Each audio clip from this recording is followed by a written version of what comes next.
What's up? Happy May. Song of the day is Clouds by John Vinyl. Thank you for choosing the Cotton Candy Clouds podcast, a podcast that loves teachers. Thank you for hanging out with me, Fee, on a podcast that's me yapping and yammering about a smorgasbord of topics with a myriad of theories and perspectives in addition to my interpretations and opinions. Too much of nothing and a little bit of everything. Justifying randomness. This is what the Cotton Candy Cloud podcast is about. Welcome, babe. I'm excited. As you know, it's May, and May is when I was born in 1990. First of all, let me just say this. Speaking of birth, I don't know how, and it's a lot going on. As you know, that really is a theme for the last 6 years at this point. But I don't know how I got away from celebrating the birthday anniversary, I still don't know which one, of the Cotton Candy Clouds podcast. April 27th, 2022. That was when the first episode dropped, when everything came together. And wow. So this is year 4 of doing the podcast. I can't believe it's 4 years. And it's just like, wow, you know? And I'm just saddened that, like, I didn't say anything on the last episode. I intended to, I think. But things came about. And but anyway, we're now 4 years in the Cotton Candy Clouds podcast. Thank you, thank you, thank you. I wish I had a sound machine. You know how I'm trying to get the podcast to its most satisfactory level. But it'll come together at some point. Anyway, I wish I had a loud, boom, applause, confetti. For the listeners, thank you so much for listening to this interesting, tiny podcast in the atmosphere, stratosphere, the radio waves of it all. 4 years. I encourage you to listen to some old episodes, maybe, and let me know how you feel about it. Okay, so before we get into all the new things that are happening in May, the wonderful things that are happening in May, I do have to get this off my chest because, first of all, it's very interesting. It's more interesting to me, than what everything is let on. And here's the thing. And I believe in conspiracies, obviously conspiracies are right in some shape or form, not all, but many. But I try to stay away from like expressing it outwardly to people because, first of all, I don't need to step on a mountaintop and scream things, but also, I like to just write it down. You know what I'm saying? Let myself know, if I'm right or wrong. Anyway, I'm saying all this to say, I'm turning a short story long. Recently, as you've probably heard, a cruise ship that, by the way, people are talking about. It's amazing how we've talked about this, how they do these headlines and these articles. Because I'm like, okay, yes, the cruise ship situation is crazy, but it's not an American company. And it's irritating me that people are like, oh my God, I got cruise ship, tickets or whatever. And I'm like, okay, but I hear you for sure. But at the same time, this is a different location. This cruise ship took off on a different coast. Like, it's a lot going on. Anyway, so it's irritating me because it's like a lot going on as well with this virus on this ship, right? So it's and I don't know if I'm pronouncing it right, the hantavirus. Okay, so 3 passengers were evacuated, died, right? And first of all, they can't really. I've seen 2 and 3. So I don't even really know for sure how many have died at this point. And again, they're not, are they going to tell us? Right. So apparently the strand, the people on the ship, the cruise ship, and the World Health Organization had to come in or whatever. The 3 passengers, quote unquote, died contacting an Andes strain of the virus. So you got the hantavirus, but there's an Andes strain. The strain is found in parts of Argentina where the luxury cruise ship departed. Okay, so first of all, we got where we are, the location. I'm like, again, people in New York, when you get on your cruise ship, soon, I don't think it's going to get you. Now, I get that you're, concerned, but I don't think the Hanta is going to get you. Now, here's the thing about the Hanta virus is that it comes from the particles that rats and mice, how we all shed skin. Well, they shed their hairs, their fecal matter and things. Those gases and flax and dust and all that gets mixed with all the other stuff. Of course, air travels, it blows, and it gets in your body. And next thing you know, you have the hantavirus, and you probably might go on because, the thing about viruses is that if you're, and I think most people know this, if you're old or if you're a child or if you already have some type of immune weakening, sickness, illness, disease, I'm not sure how to, because those are all different words, but you know what I'm trying to say, hopefully, is that in the end, it affects a certain group of people more often than not as it turns fatal. Okay. And so this is happening. They're on this ship, and it's like, it's just so weird to me because it's like, okay, people are taking this situation seriously, right? And they ended up, what do you call it? Quarantining these people, right? In the Atlantic. And so they wanted to, and I'm not sure, and I really don't care if we're being honest because of where they are now. That's getting me.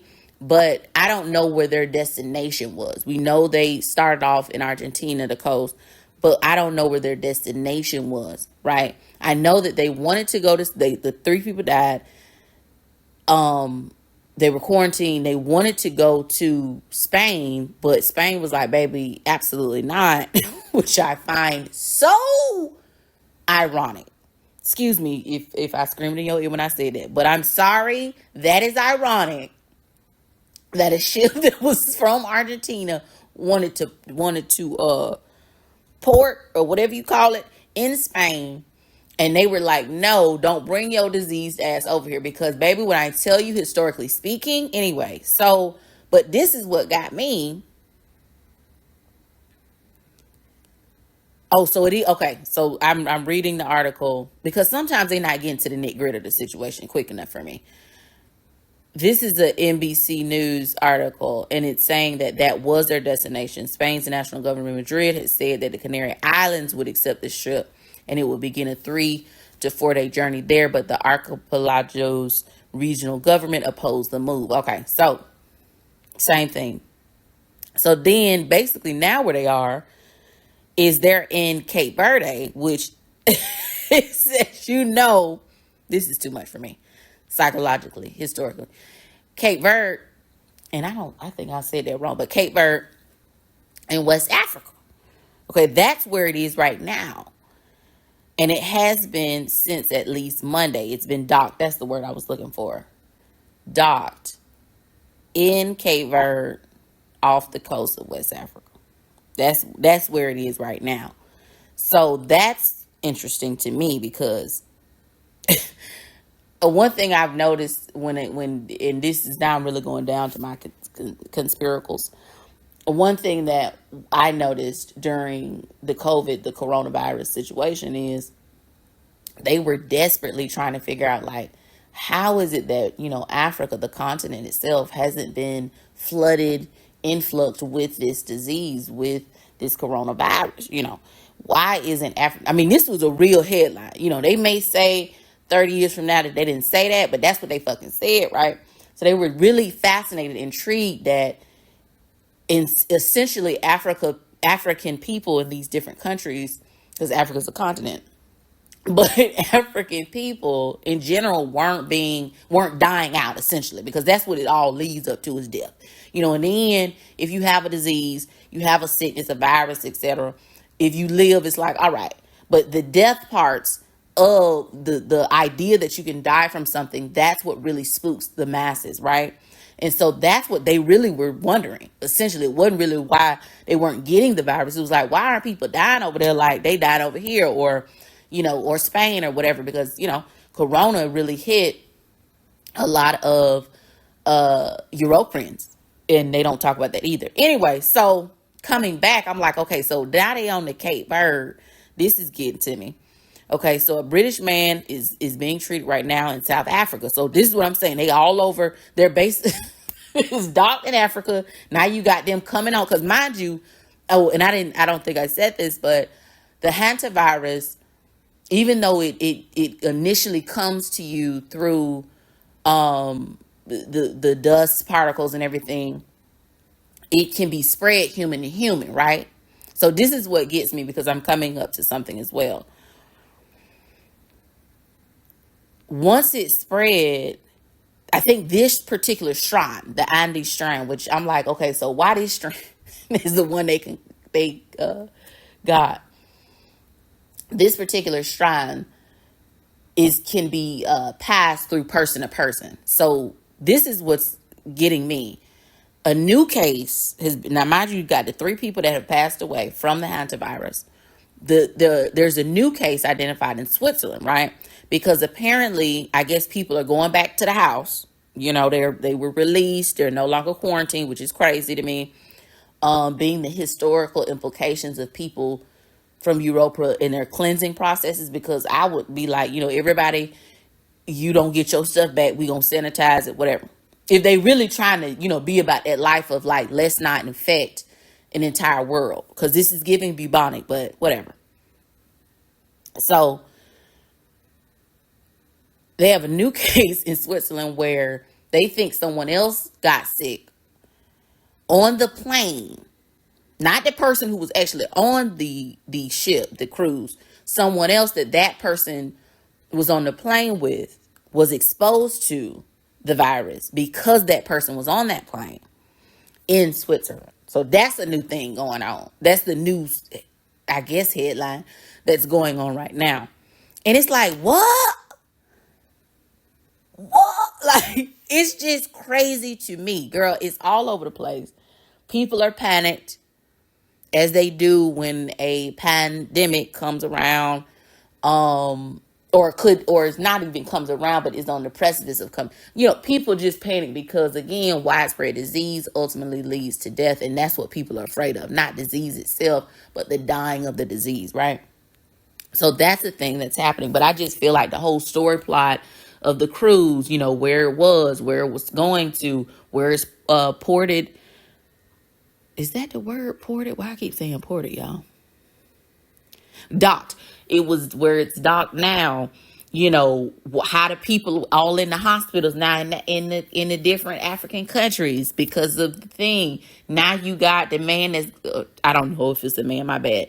Now you got a person that's done infected somebody in Switzerland. It's like, what's going on? All right. I'm done. All right. Oh, I do want to bring up one more thing that's crazy. And it's not funny, okay? Thermos jars, honey. First of all, I don't know who these people are. I don't use like thermos, insulated food containers. But Thermos, the company, is recalling more than 8 million food jars and bottles after dozens of people, that we know of, by the way, that's reported, of people were injured, including several who suffered permanent vision loss According to the company and federal safety officials, the recall involves certain Thermos stainless king food jars and Thermos sportsman food and beverage bottles that can malfunction and eject their stoppers with force when open. The issue is linked to missing pressure relief functions in the container stoppers. When perishable foods or drinks are stored inside, pressure can build up over time, causing the stopper to suddenly and forcefully eject when the container is open. More than 27 people have reported injuries connected to the products. 3 of those incidences, okay, it resulted in permanent blindness, y'all. I'm not playing. If you got a thermos, throw that. I don't care what you got in that thing. It might be something really wonderful and amazing in your thermos jar. Throw it away. I don't even know these people. I don't know thermos like that. But my God. I mean, if that's not spooky, could you imagine being blind for the rest of your life because of a damn jar? Like, that's not, if I'm going to get blind, I don't want it to be like that. I just really don't. I don't want it to be over a container of food or beverage. All right. Incense of the season, again, is still spring. Don't get it twisted. It's spring, okay? And incense of the season for the Cotton Candy Cloud podcast, excuse me, y'all, is Jasmine. It enhances mood. It's known to reduce stress, improve emotional balance, and promote positivity. Now, I'm excited because I really, speaking of conspiracies, but I don't think this is really like a conspiracal situation, but it's crystal of the month, right? And it's Shungite. I hope I'm pronouncing that correctly. I don't know if you've ever heard of it, but I believe that Shungite does what it says that it does. Okay. So for ancient healing, Shungite is an antioxidant powerhouse that is said to have the ability to promote good health. It's jet black with a coal-like appearance. Genuine Shungite leaves a slight black residue on your hands when touched. Okay, I didn't know that. Shungite can be used with all crystals. It's especially powerful when paired with the other enhancement crystals mentioned in this chapter: moldavite, pneumite, selenite, and gold techite. Now, again, I love to read from the book Crystal Bliss by Debbie Brown. Okay, and so the purpose and function. Shungite is old. I'm talking about at least 2 billion years old. One of the most beautiful things about working with crystals is experiencing an energy that existed long before human life. And that's why Shungite is considered to be one of the most powerful, high vibrational stones you can work with. Though very old, there is still presently much being learned about this stone. Scientists are not fully aware of how it was formed, and theories of its origin abound. They range from an idea that has come from a space of suggestion that it was formed in now non-existent oceans. My first experience with Shungite was similar to that of moldavite. If you know, I don't think moldavite is ever going to be a son of the month for the Cotton Candy House podcast, because I don't even want to do people like that. But if you know, a sensational energy took over me. However, unlike the sweats and the heat that I channeled with moldavite, Shungite felt like a cool wind with radiating light and energy. Working with this crystal is specifically helpful with purification. Many people infuse their drinking water with a piece of this stone and charge it and cleanse it, as well as keep a tumbled stone near their cell phones. That's where my conspiracical thoughts was coming from. I done lost my place. Near the cell phones as protection against electromagnetic radiation. Shungite is the only natural source of fullerness, a powerful antioxidant, and at this moment, scientists are studying its makeup and how it is used in different functions. Energetically, it's believed that anything that can be a hazard to human health cannot exist when Shungite is present. Okay? Listen. Now, Shungite is very hard to come by authentically, but I encourage you, okay? I'm down for you to get that crystal of the month for the Cotton Candy Clouds podcast. All right, book of the month for the Cotton Candy Clouds podcast. I'm excited for this for myself. I don't know if you guys knew this, but May is also Get Caught Reading Month. So you're going to catch me reading The Neighbor Favor by Kristina Forrest. Okay, let's talk about it. A shy bookworm enlists her charming neighbor to help her score a date, not knowing he's the obscure author she's been corresponding with in this sparkling and heart-fluttering romance by Kristina Forrest. Shy, bookish, and admittedly awkward, Lily Green has always felt inadequate compared to the rest of her accomplished family who strive for Black excellence. All right. She dreams of becoming a children's books editor, but she's been frustratingly stuck in the nonfiction division for years without a promotion in sight. Lily finds escapism in her correspondences with her favorite fantasy author, and what begins as two lonely people connecting over email turns into a tentative friendship and possibly something else Lily won't let herself entertain until he ghosts her without a word. Okay, I can't wait to get into it. I've started so far. It's already cute. You know how you start. I love fiction, first of all, but you know how you get into a little book and you start reading, you like, oh, I know this finna be good. You know what I'm saying? And cute. All right. Okay. So word of the day is Operose. And Operose comes from the Latin operosus, which has the meaning of diligent and painstaking, laborious. Okay. So Operose means industrious as a person, done with or involving much labor. And I'm bringing this up because I believe that educators are operose. That's what I believe. Teachers are operose. Happy Teacher Appreciation Week. Listen, if you know anything about me, you know I'm pro teacher. Okay. First of all, I hate that being a teacher involves the responsibility of the world being on your shoulder. But I understand because, unfortunately, people have children and they don't want to take responsibility for their children's intelligences and development. And it is a stranger's responsibility, i.e. a teacher. And, I just don't like the way that teachers are treated. Like, they only get 1 week. They don't get a month. I believe we should have a Teacher Appreciation Month. The cost to be a teacher does not balance, is imbalanced. Okay. The work put in, the time put in. Okay. It's operose is what I'm trying to tell you. Okay. And you have people acting like a teacher is the God of knowledge that their child has to learn from.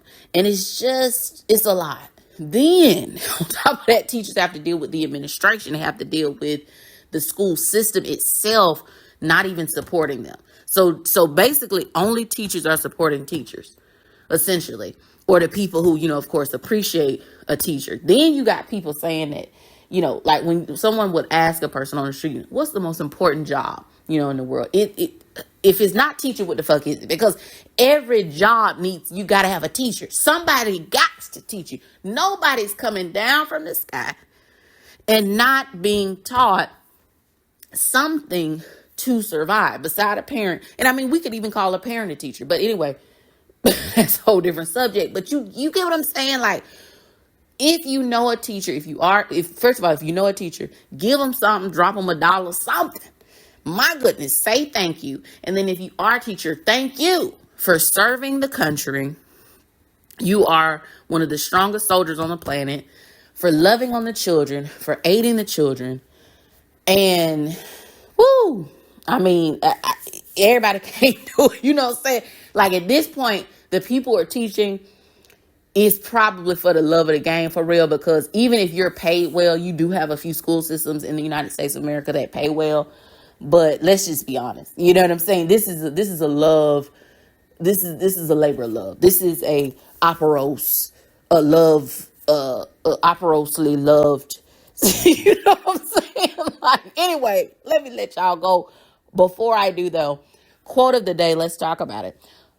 Of course, it has to do with Teacher Appreciation Week. So, quote of the day is, each teacher was responsible for the destiny of America. The teacher held the destiny of a great country in his hand, as no member of any other profession could hold it. All other professions stemmed from the products of his profession. Amen. I just said that. Okay, so this quote was by a teacher and school administrator himself, as well as he was a writer and an author. It's Jesse Stuart. Interesting person. All right. So thank you so much for tuning into the Cotton Candy Class podcast. It's May. It's a good day for me in a week and a month and all that great stuff. So you won't hear from me next week, but the week after next, because I'm going to enjoy the birth of my life. Okay. Thank you so much for listening to the Cotton Candy Clouds podcast. I look forward to you listening in for 4 more years if you want to, because I'll be here. Okay. Because when your head is in the clouds, there's always something sweet to think about.